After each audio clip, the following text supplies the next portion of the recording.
Hahayaan na lamang ng Atlanta Hawks na umalis itong si Kuminga sa kanila nang kanilang tinanggihan ang kanyang 24.3 million na team option. Ibig sabihin nito ay magiging free agent si Kuminga at kung sino ang makakabigay sa kanya ng kontrata ay mapupunta siya doon na walang nakukuhang kapalit ang Atlanta Hawks. Naunang inanunsyo ng Atlanta Hawks na kanilang papakawalan si Kuminga dahil medyo hindi na maganda yung kanilang rotation sa forward position. Nandyan pa si Zachary Risache at si Jalen Johnson.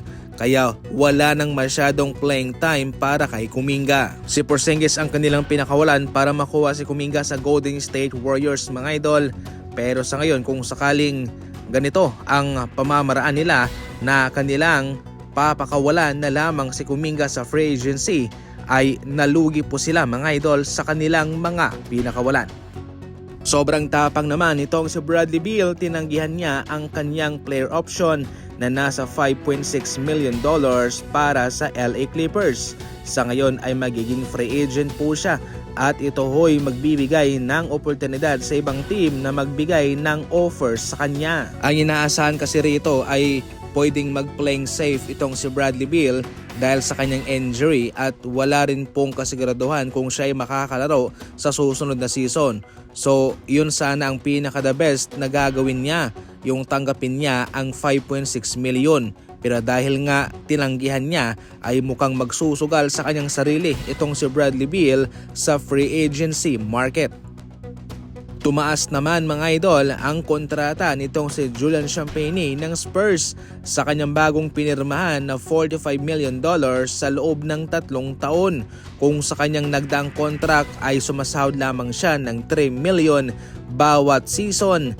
Ngayon sa kanyang new contract ay nasa $15 million per season na ang kanyang sasahurin. Tinanggihan mismo ng Spurs ang kanyang $3 million na player option at siya ay nilock in na for 3 years. Importante itong si Julian sa kanila. Naging prominenteng role player ito at nakapagbigay sa kanila ng malaking impact, malaking kontribusyon sa playoff. At kabilang din po siya sa dahilan kung bakit nakapunta sila sa NBA Finals. Kaya napaka-importante para sa kanila na i-secure ang kanyang future sa Spurs at hindi na pakawalan. Naka-jackpot naman itong si Jusuf Nurkic sa kanyang $22 million na kontrata sa Utah Jazz sa loob ng 2 taon.